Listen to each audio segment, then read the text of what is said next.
Because when you run faster, you tend to more land on your forefoot, so there's not going to be as much impact through that shin. You're going to absorb your forces better, and you're going to be able to translate through that whole stride and through that whole leg.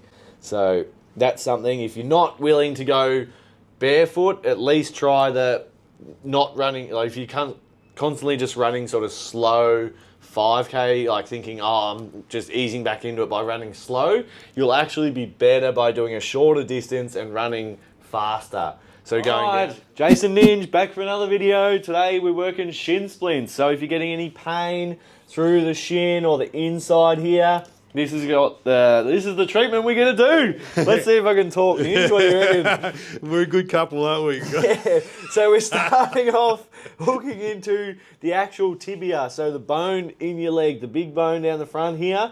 We're actually gonna start treating on that, because there is a layer of connective tissue called, what is it, Ninja? Periosteum. Periosteum. Yeah. So it is a continuation of the fascia and the tendon of the muscle that wraps onto the bone. So it's like a connective sheath that wraps around the bone.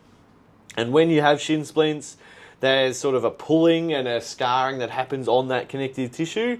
So it can actually cause pain on the actual shin bone itself. So that's why we actually do this first stroke going through, actually over that tibia. We can get an idea of if there's any hard spots or if we can feel any sort of inflammation in that area.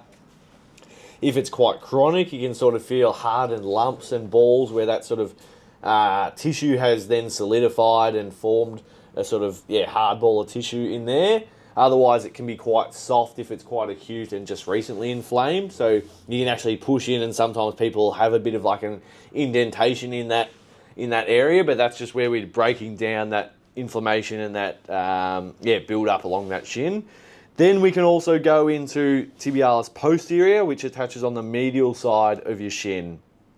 So this is just another exploration stroke. So just using the thumb, I can do palm, but I like to do thumb because you can sort of feel straight away where the little nodules are, or again, you can feel like a hardened ball when people have it. So particularly chronic shin splints, you can feel quite a lot of like lumpy tissue through there. So that's sort of what we're feeling for. Can feel a little spot there on Ninja. Yeah.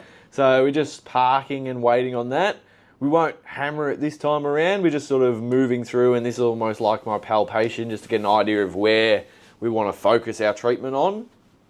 So a lot of time with shin splints, it can be whether you have increased your running. So if you're someone that used to run, you're like, oh, I want to get back into it, or if you've had a bit of time away from it. So it might be jumping back into doing too many Ks too quickly. It could be a change of footwear. It can be like if it's in summer here in Australia or other countries when it's summertime, if you're running at hard grounds and you're running on concrete or harder footy ovals or grass that's still quite firm, that sort of heavy impact can affect shin splints. So it can also be a biomechanical thing if you're wearing shoes that have a thick heel wedge and you're landing on your heels and constantly heel striking. So if you're running and you're landing like that and your heel's hitting first, that's causing so much jarring and compression through this shin every time you're impacting. But because the shoes have such a big foam padding in there, you're not feeling that impact. So it might actually be taking your shoes off and not necessarily running further, but you're actually running shorter distances and running at a faster pace. Because when you run faster, you tend to more land on your forefoot, so there's not going to be as much impact through that shin. You're going to absorb your forces better, and you're going to be able to translate through that whole stride and through that whole leg. So that's something, if you're not willing to go barefoot, at least try the not running, like if you can't constantly just running sort of slow 5K, like thinking, oh, I'm just easing back into it by running slow, you'll actually be better by doing a shorter distance and running faster. So going down to doing, you might do 50 meter efforts or 100 meter efforts or 200s, whatever you're up to, but running faster, have a break. Run faster, have a break. That way your body's moving more efficiently rather than just plodding along where you're quite heavy. And when you're consciously running slower, you're landing more on your heel because your body's naturally wanting to brake and not accelerate and move forward. So that's what could be causing your shin splints. Otherwise, it can just be a lot of repeat movements if you're doing a lot of plyometrics and jumping as well as running. that sort of thing can contribute to it as well. So yeah, working on your mechanics of your body and how you're absorbing forces through your lower body, not just the foot but the whole way up, is something that you need to look at addressing if you've got chronic shin splints. So once we've identified the area, typically more people are down lower in the shin, so that's where we tend to focus a bit more, but if we have found the spot higher up, then we'll work on that. But once we've found it, we can get the thumb in there and start to work through.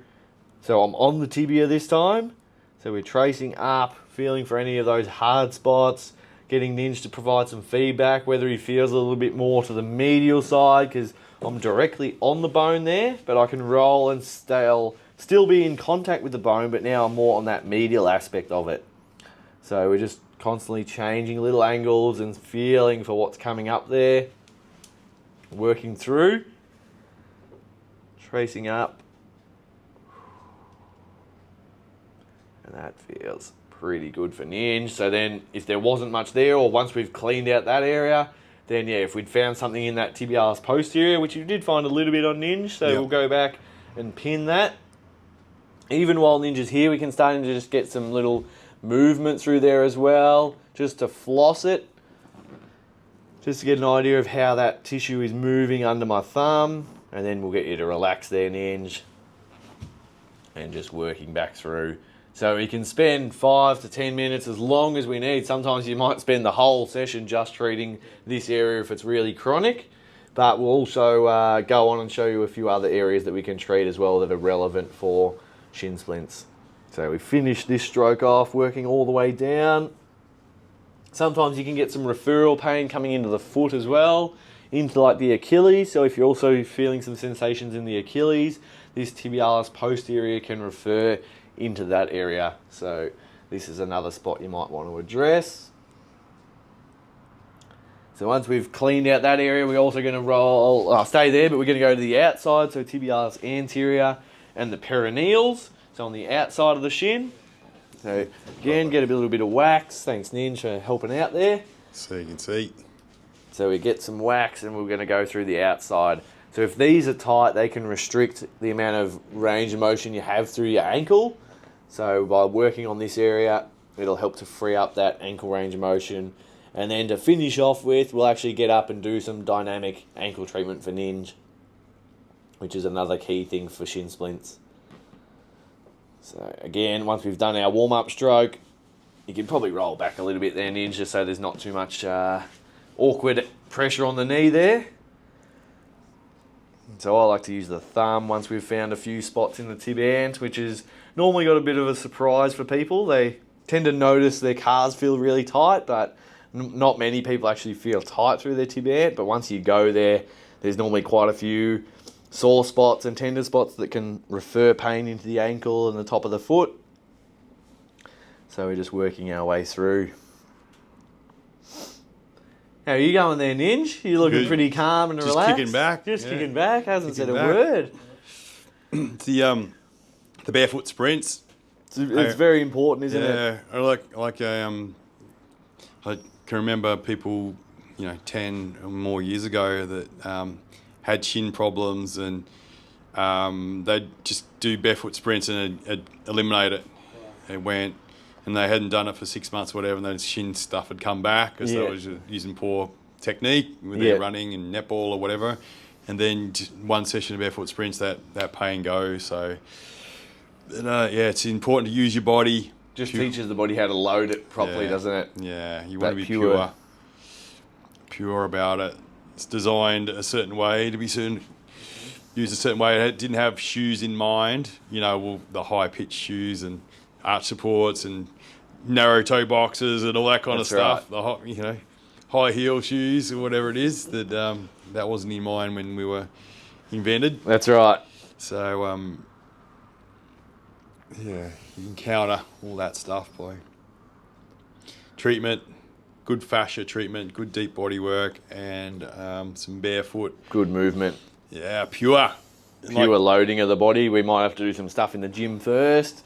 So it might be, targeting whether it's just lower body specifically, or even looking further up the chain, whether there's some strength issues that's up at the hip that might be causing the shin to or that lower leg to be overworking. So this is all things that we're going through in our initial consultation or throughout the treatment sessions. We're picking up on whether there's any imbalances or stuff that we need to work at in the gym, and then also progressing into sprinting and that sort of thing. So working our way down. So we moved out more into the perineals now, so more on the outside aspect of that shin, and working through there. So once we find another spot, we can just pin it and hold it, whether that's tib ant or perineals. But let's move on from that. We've just given you a bit of a snapshot. We'll get Ninja to stand up. We'll do some dynamic ankle, which is really important. So just while Ninja's standing there, we can just get him to just do a little bit of ankle testing. So just moving forward, seeing how free he is moving through that ankle. Some people might be feeling a lot of tightness in their calf, but it could actually be that they're restricted in their movement through their ankles. So if we can free this up, that might also help to take out that tension in the calf. So just we'll get Ninja to stand there to start with without moving. So we're just locating that sort of money spot in the ankle. So we can either go more onto the medial aspect, which is where a lot of people tend to be pretty sore. So come around this side, Leo, if you can. There we go. So we've just found that tendon, which is the tibialis anterior tendon. So we can either go directly on it, or I like to go just on the medial aspect of it, which is pretty raw and sore for people. Raw and sore. Raw and sore. I think it's amazing. Don't want to be in that state, do you? There could be a good video in that, but it might not be in our industry, that video. Okay, that could be a different website. But yeah, type it into Google right now. See what comes up. raw and sore. You'll be surprised, I reckon. Yeah, I reckon. But yeah, getting back to the treatment side of raw and sore. Now we're getting Ninja to sort of move through. So bringing his knee forward, getting that ankle starting to floss. And this is where I can get an idea of where some blocks might have built up in that ankle. So I can feel there. A bit more to the medial side. And then just as Ninja gets more comfortable with this, we can start to exaggerate more forward. And then we're pushing in, changing our angles. So whether I need to angle up now, which is where I'm angling, or if I'm angling down as he's coming through. So there's little subtle changes that we're doing there. That's it. Bit further forward, Ninja, lean into it, and then go back. That's it. All the way. Open that space up. That's it. So we're really trying to open this space in the ankle, get some better mechanics through the shin and the ankle, which might help with the loading of his foot. And then once we're happy with that side, we can come more. If you turn to face Leo, Ninja, that'll help a bit there. So now we can move more onto the outside. So same thing, angle in. Get really good thumb endurance. If you've got the bendy thumb like Aaron and myself, angle in there. And you find a nice little groove.